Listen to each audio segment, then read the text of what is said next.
Majin Duu might actually be insane. He might actually be Buu reincarnated, y'all.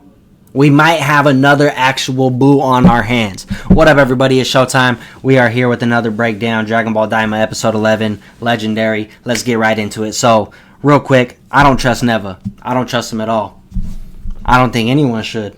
Should you? I wouldn't. I mean, like, you're kind of shit out of luck because you don't got nobody else to grant the wish for the Dragon Ball, right? But I could see this going really bad, really quick. I think Neva might grant the wish to regain his youth, regain his power back, right? Try to steal the Dragon Balls and get powerful again and then just wipe everybody out. I don't know what his main goal would be because I don't know how strong he was. I imagine he's pretty strong because he knows a lot of magic. He knows a lot of lore. He knows the Namekian culture, so he's probably got a lot of Namekian magic and shit up his sleeve, right? He probably has a lot of knowledge. So he's going to be someone you want to kind of keep close to, right? You don't want to keep him out of sight. You want to keep your enemies close. So, I mean, I'm pretty much down for him to join because now we kind of get to see the vibe of this guy. Because he's the one who turned everybody into kids, and he's the one who went with Goma, but, now he's trying to... I think he's just trying to play his cards and trying to get the Dragon Balls, to be honest. So, I don't trust Neva at all. I don't think anyone should, and the gang's got to be careful with that boy. Now, Majin Duu. He was being created by Arinsu and Marba.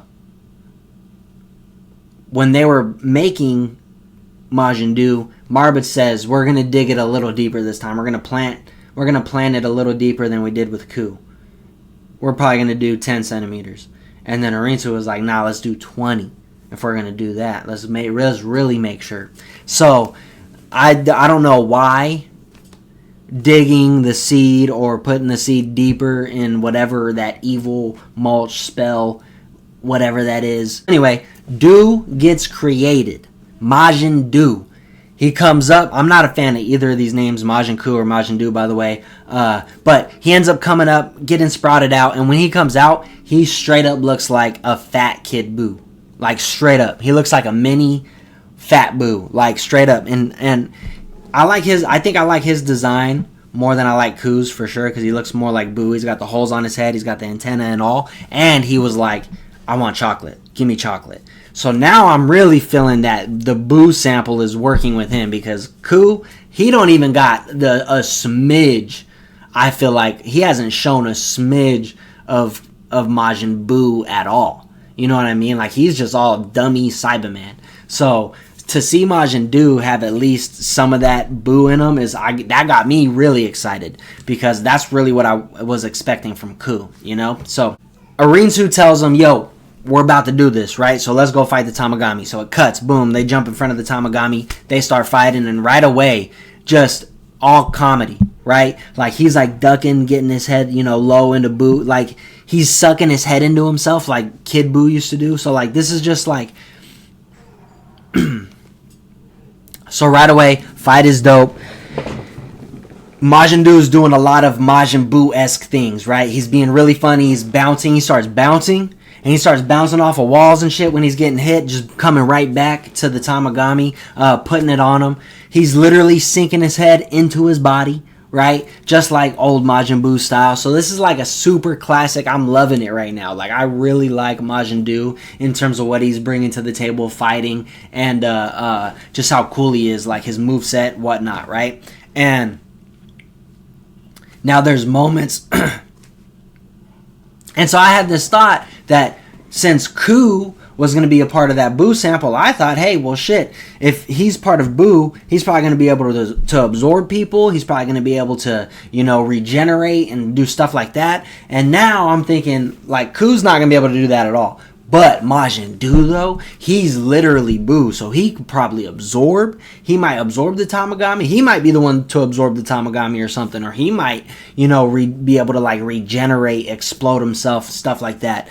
So he's a lot more closer to Buu, which I love that, obviously. I think that's how it should have went the first time. So I'm glad we got him. Cuts back to Vegeta fighting the second Tamagami, right? And he was arguing with Goku on the way over there, like, yo, I'm fighting the fucking Tamagami first. And then Goku's like, what? How's that fair? And he's like, you already fought one, so let me get mine. And so I'm excited, right? We're about to see some Vegeta action. He goes out there. I think he underestimates the Tamagami a little too much. But this is classic Vegeta. I knew when he went out there to fight, I told myself, I was like, he better win this. If he don't win this, this is the same old Dragon Ball. And it's same old Dragon Ball, right? Don't think it's going to be anything different. Vegeta pretty much had some really awesome moments, was really badass, but then slowly starts to get worked. He got kicked into the water, right? Or hit with the some kind of blast. The second Tamagami, his weapon is a little bit more OP. Like, first off, he cut Vegeta with it, right? He cut his cheek, and that was when Vegeta was like, oh, fuck, maybe I overlooked this guy, right?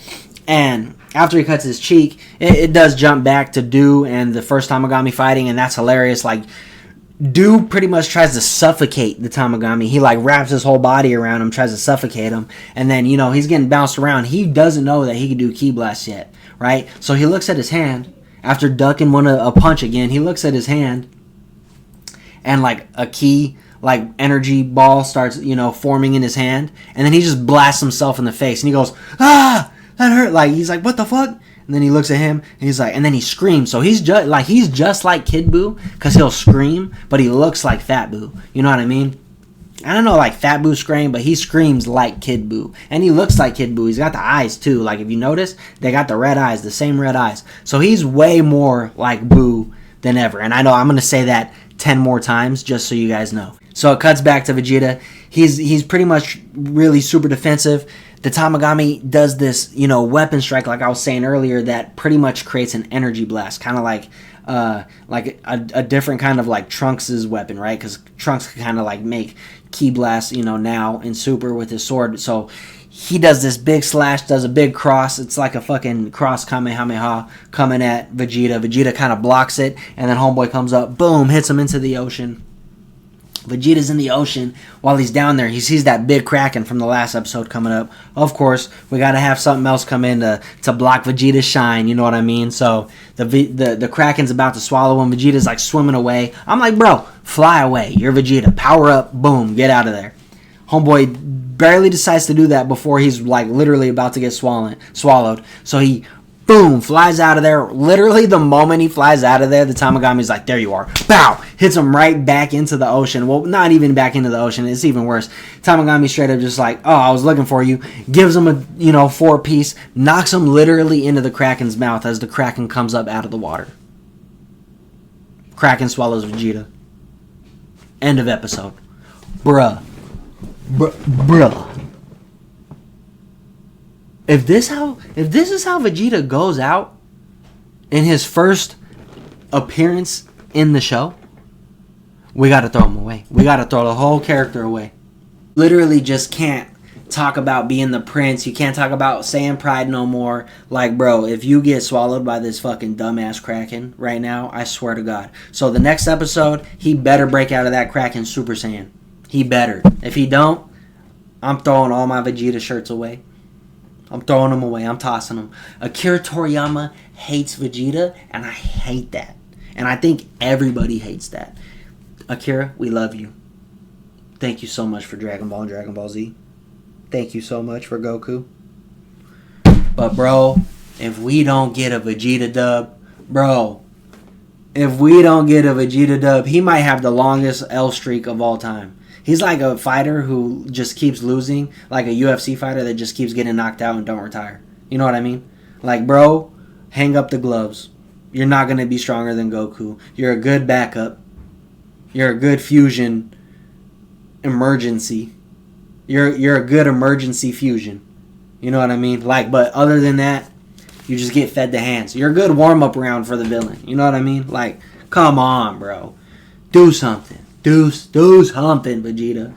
So, I'm hoping the next episode... Obviously, the next episode is going to be really fun because we're going to see Vegeta get out of the Kraken. We're going to see maybe Goku fight the Tamagami. He might, give Vegeta time to just be like, what the fuck is going on? Super Saiyan. And then, maybe Super Saiyan 2 and then go attack the Tamagami, right?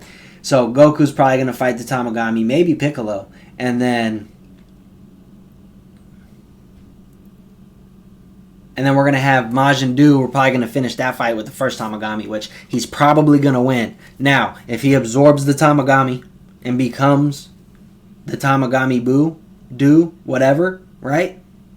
Just know I called that. Just know I said it here first. But I think he might, destroy him in another way. Hopefully we see more of Duu. Like, I want to see if he can regenerate, because he's, like, literally Majin Buu. So I'm really hoping we're going to get a lot of fun stuff out of him.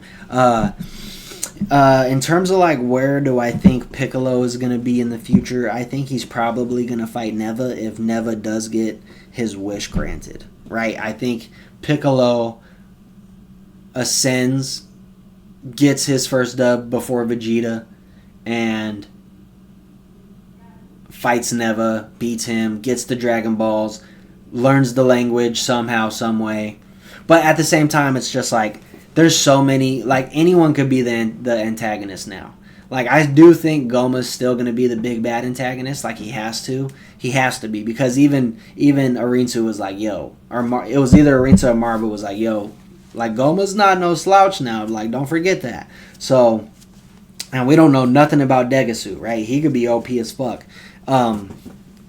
Anyway, other than that, it was a fun episode. The next episode is going to be awesome. Fight scenes the whole time, right? Yeah, but that's pretty much the video. I'm going to end it right there. Hope you guys had a good one. Make sure you like, comment, and subscribe. Stick around for more. Peace.